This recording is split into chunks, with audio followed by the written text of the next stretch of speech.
Welcome, listeners.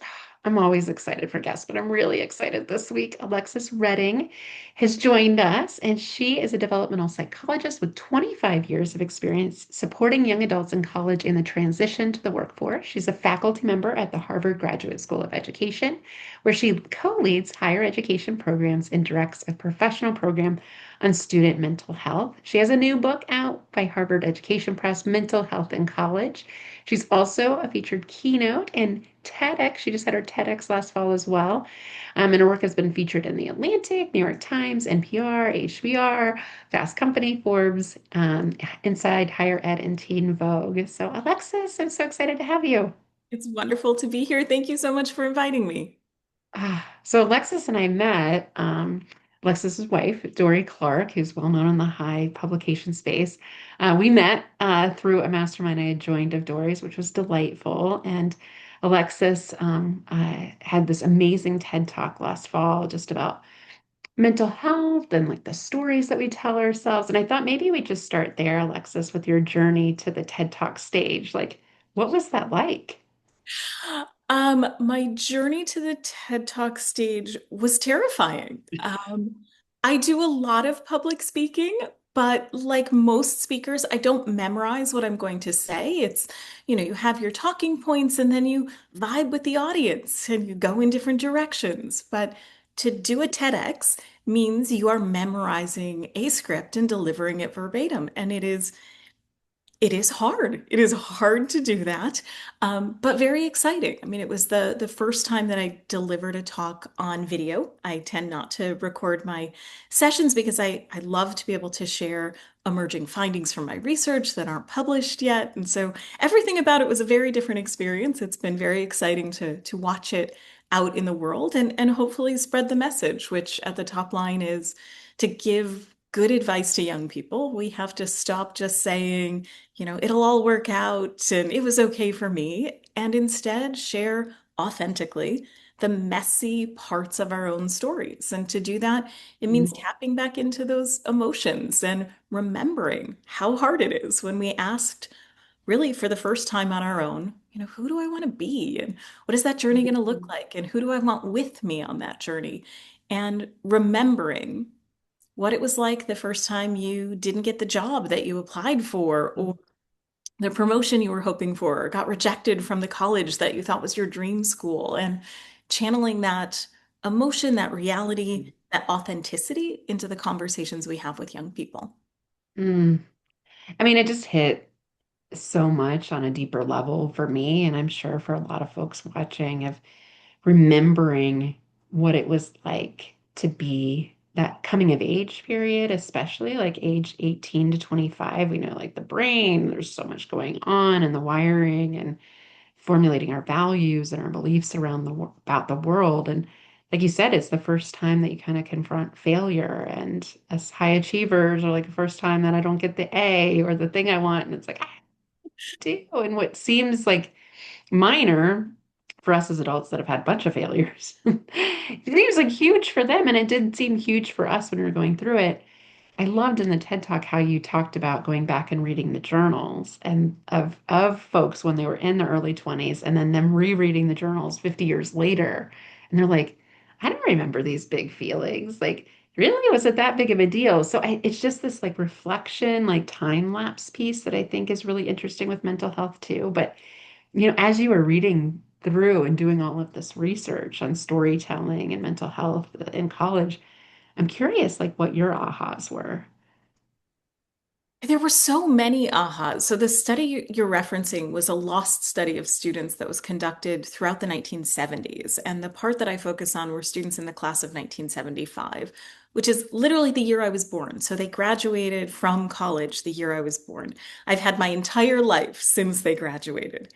And what happened is I discovered that this study had been conducted and then sort of lost to posterity. The research team had abandoned the work, and I was able to bring back together all the research, including recordings that were done with these students at the end of each academic year. So at the end of their first year, sophomore, junior, senior. And that was the last time that anybody had heard their voices around this research study.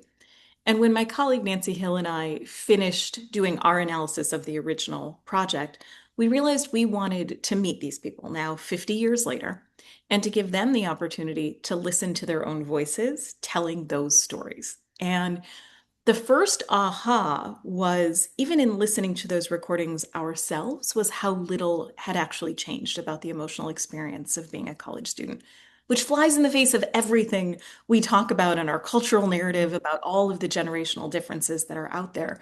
But when we sat with these recordings and read the transcripts, what we recognized is the process of asking the big questions about what we want out of our life and the development that happens in young adulthood, no matter the context, actually feels the same. It feels lonely and disorienting and confusing and exhilarating all at the same time. And there's something really beautiful in that recognition that rather than leaning into the kids these days story or assuming that we can't understand young adults today because their experience of the world is so different than our own, if we start from a place of recognizing that even though the context has changed so profoundly, the emotion of it actually connects us. That means that we are all ready to have meaningful conversations with young adults and relate to what they're going through and relate to them in a way that is authentic and meaningful. And that to me is both an aha moment and just incredibly hopeful. Oh, yeah. Yeah. It just feels so good. Like when people are sharing hard things, especially with mental health challenges, they don't want us to make it better, like magic wand things. Right? They want us to listen and you want to be heard. You want someone to validate your feelings as not being like something that's going to go away or I went through that too, toughen up. Like, and that's just so much of the messages to your point about it's not even a generational thing, it's just like a age thing. Like as we age, we like placate or downplay those big emotions, even though we felt them ourselves. And I think sometimes we're protecting ourselves from like reliving that pain sometimes. So my daughter's 12, and Alexis, you recommended an incredible book, The Emotional Lives of Teenagers. Yes. Fantastic for folks that have an up and coming teenager or current teenager. I learned a lot about neuroscience and the brain's rewiring and why these big feelings are so prevalent and their sleep cycles are changing. Just so many things are going on biologically, let alone like a mental health perspective. And I'm just curious, Alexis, like if you knowing what you know about students like in college, and of course your book is about mental health in college, for folks that have, older generations managing younger generations, or people like me that have kiddos that are in these time periods of life, what would be like some of, if you had to distill it, like what would be some of your go-to like strategies? Yeah. So, I mean, I love this question because it's exciting to do this research, but it is impactful to be able to share strategies. And so I love that we're going in that direction.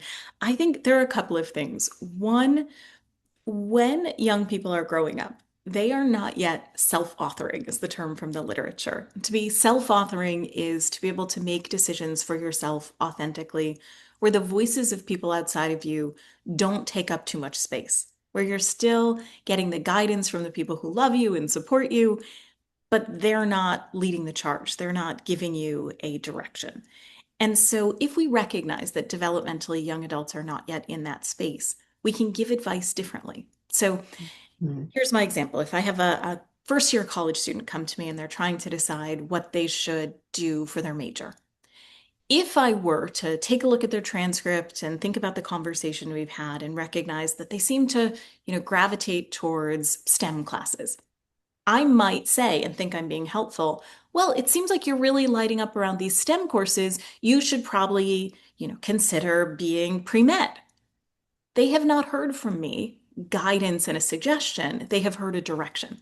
And Mhm. so, what I want to do instead is give them two possible answers that contradict with each other slightly, that invite exploration. And so, what I would do is based on that conversation and looking at the transcript, I would say, it seems like you're lighting up around these issues, so you might want to consider pre-med.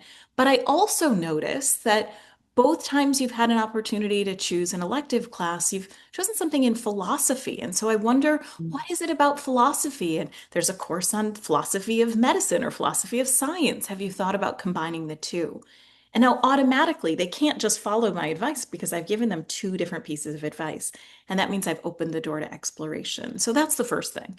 Just Oh, making, that's so cool. I just to like double hit that. Like that is so good to like give options rather than like direction. Like this is the one direction. So that's a really cool way to frame it.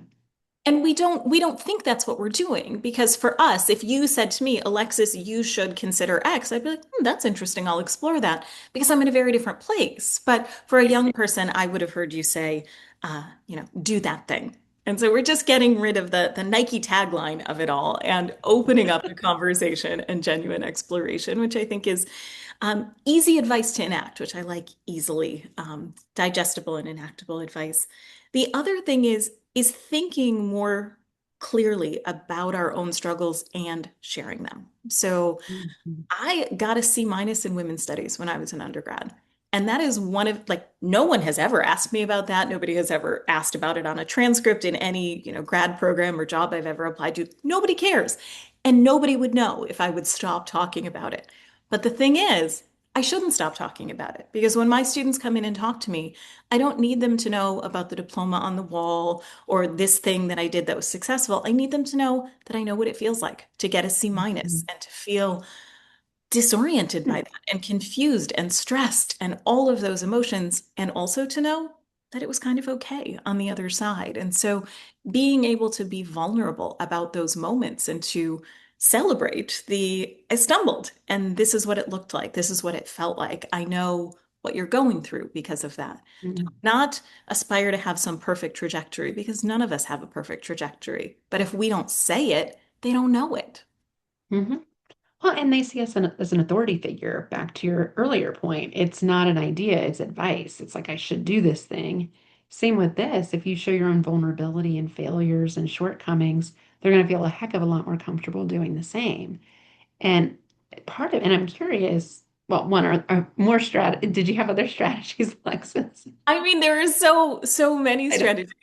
I think another helpful one, especially so as we are thinking about choosing major, choosing career, all of these big questions, we can also inadvertently put too much weight on this idea of finding your purpose. So Mm. when you are 14, 15, 17, 21, 25, 54, purpose with a capital P is a very weighty thing to hold. Like we can ask very different questions, especially of a young person, instead of what is your purpose? We can ask, what's lighting you up? What are you curious about? What are you exploring? What are the shows and podcasts and TikTokers that you are following? Yeah. And allow them the space to figure out what they are passionate about, but not what is a passion. That just feels too big and like too much of a commitment when we're still working through and doing the exploration.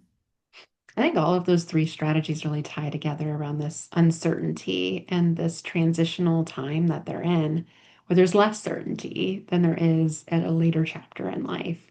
And so saving room, making space for that uncertainty and that exploration instead of like the definitive must do X. And if I get E, I get to step C. And a lot of times they talk about with allyship, it's like a choose your own adventure approach. Like, here are some options, like a menu, you do you, like, have at it. And it's our education system isn't like set up for that a lot of times. And it's very prescriptive and very formalized and very linear. And yeah, I can empathize with my students. I see this in the classroom as you do as well, like the mental health challenges that folks are facing right now. I mean, there's just unprecedented uncertainty in the world and in the job market, the affordability crisis for young people. I see it with my graduating class right now is half of them don't have jobs and they've invested a ton of money into their education and were probably told you would get a job when you get this, and they're not. And so there's this like misalignment between what's actually happening and um, what they were told. So I'm curious with mental health, especially for college folks and folks coming into the workforce, this next generation. What do you wish leaders better understood about mental health? Well, I wish all of us sort of better understood that saying that everything is a mental health crisis is not actually solving the problem. I mean, First of all, there are headlines in higher ed about the mental health crisis that go back 3 decades. And the quotes that you can pull from 30 years ago look exactly like the quotes you would pull now. And Mhm. so that's not a crisis because a crisis is a short-term thing that we can solve. This is a way that people are experiencing moments of transition.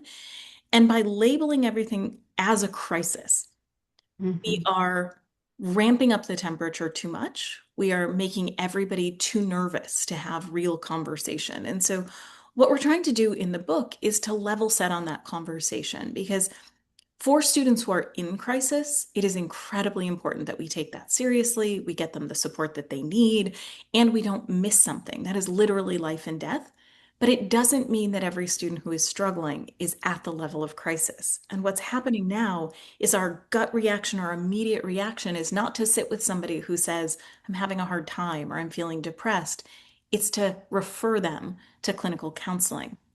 And what we actually need to do is take 3 minutes before we make that referral to have an honest conversation and just ask if a student says, I'm feeling really depressed, what does that mean to you? What does that look Mm. like? How is that Mm. showing up in your life? What other supports do you have? And what you might find in that conversation is that student is having an emotional reaction that does need clinical care. Then Mhm. we make the referral, absolutely.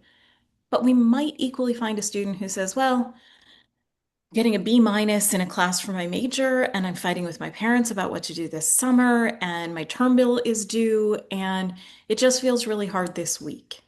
And that's a Mhm. conversation that all of us are equipped to have that doesn't necessarily need that referral to the counseling center. And the reason why we hesitate is not because we don't want students to get care, it's because our student might not then reach out and get that care. So we've shut down the only avenue to have a conversation. And Mm. we've missed the opportunities to connect them to all the supports that we've built on campus, the tutoring center, the financial aid office, everybody Mm. else who is there to help. And so I think by tamping down on some of this narrative about crisis, we number one, make sure that we're not, you know, getting in the way of students who need care getting it because so many people are getting referrals. And so we're ultimately serving those students better. But we're also just humanizing the process that being in moments of transition, that's hard and it's Mhm. lonely and it feels scary. And we've all been through that part. And so parsing those two things and finding a way to do that, I think, could make a real difference in both normalizing the conversation so people feel safe having those conversations about when they're struggling, making sure the folks who need support are getting it, but the support can look like all sorts of different things. Yeah. Oh, yeah, the word crisis. Yeah, overused. Can't be a crisis if it's gone on for 30 years. Yeah. I love that takeaway. Yeah, to that point, I had a student after class a couple weeks ago come to me and kind of vent like you're talking about. And I was like, oh boy, like I kind of froze. Like, am I supposed to like have the answers? Is this like a conversation that needs to go to a counselor? And he's just saying, like, listen, I'm working 4 jobs right now to pay the bills. Your course packet is expensive. Like that is a financial challenge for me. Um, I have a full-time job coming out of school, which a lot of my students don't. But he said, I know it's going to be okay like a month from now when I move back home and I don't have these extra bills and extra jobs, but right now I'm really stressed. And Alexis, in that moment, I did kind of channel you and what you talk so great about is I just said, gosh, that sounds really hard. Like, I'm so sorry you're going through all that. And, we just kind of went back and forth. And I said, I know this feels like a lot right now, but it's not forever. Mhm. Like, to your point about the transitions, like they're in the thick of that transition. And it just feels so overwhelming in that transitional space because human beings, we don't like uncertainty and No, we don't. change. And so No, you're we in the don't. throes of it and you're like, can't get your footing. And it was interesting. He circled back last week and said, that was really helpful. I'm actually really enjoying your class because it's about leadership. And he said, I'm going to lead a team in my first job. That's very much, he's Latino. And he's like, it's going to be like a Latino community. And I was kind of nervous because they're a lot older than me. And I'm a young person leading all these like tenured people. But I'm really excited that they get to see someone like them in leadership. And I'm learning so many things from the class that I'm worried about that are going to help me. I was like, can I capture this moment? So I guess I just have, but Like, just think, honestly, like following your work, it really helped me in that moment to know, like, go try to fix this. Like, just sit in it. Don't try to fix it. And you know what I hear in what he said is that he had already identified, here's how it's going to get better. Yeah.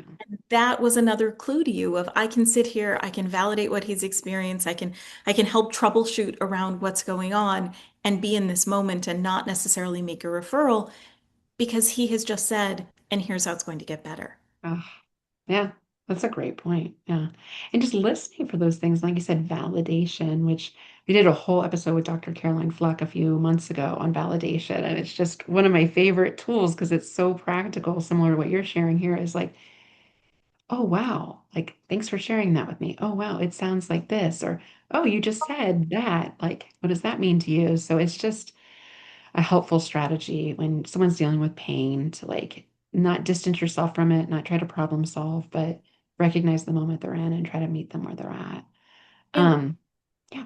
and be just very human. It's not validation for Yes. validation's sake, which is Right. an important aspect of that work. It's not just saying that feels hard. It's like that feels hard. And here's the Mhm. conversation we're going to have about it so that it is authentic, so that when that person walks away, they feel seen and heard and valued and Mhm. encouraged. All four of those Mhm. things are part of a meaningful human connection around a moment Oh, like yeah, it's not a talk track. I didn't mean to list it off like a script, but you're right.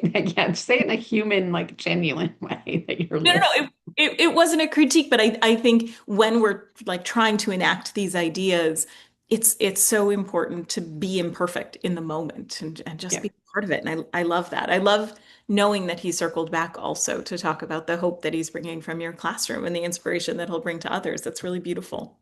Ah, well, thanks for letting me share that story. I'm sure you have a bunch of those stories yourself. And it's, when you think about the work we get to do with young people, like these are future leaders of the world. And I know you take it very seriously that we have a major opportunity here to help them in these formative years so that they can lead and model and do amazing things later in life. So it's really cool that we talk about mental health and really understanding it and being there in a truly human way, to your point.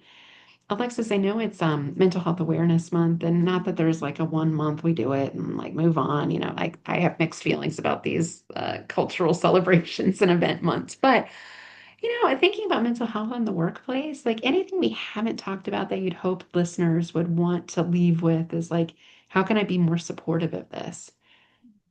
I mean, I think that something that I talk about in my work a lot is how easily we default to generational stereotypes and how frequently we love to lean into a kids these days kind of narrative. And I think something that we can all do, especially as we are onboarding new workers and as we are creating this incredibly intergenerational workforce, is flag for ourselves all those moments when we are thinking or saying or acting in a way that enacts one of these cultural stereotypes or one of these generational stereotypes.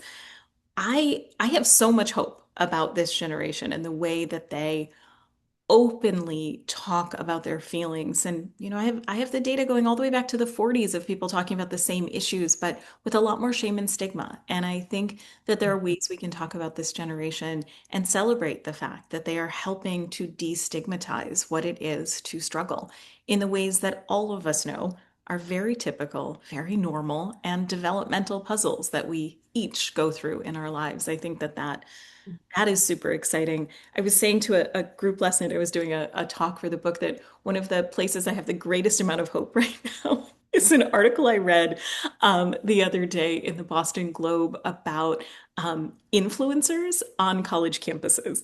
And it's not a place that I would have thought I would find hope, is in this conversation.